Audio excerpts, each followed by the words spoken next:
E a energia que vem hoje do tarô, do oráculo de outras vidas, o oráculo das vidas passadas, é a carta do perdão. A carta do perdão vem falar justamente para você entender que você pode falhar, que você não precisa acertar o tempo todo, que você não precisa saber tudo e ajudar a todos sempre.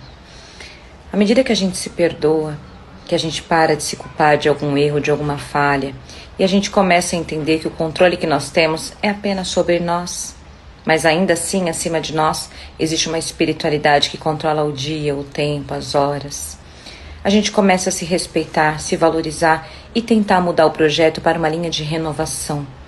Para de se culpar, se perdoe, perdoe as suas falhas, os seus erros, porque você é humana, tá bom? Sei que você é um projeto de Mulher Maravilha, mas ainda não é. Se ame, se respeite. Gratidão.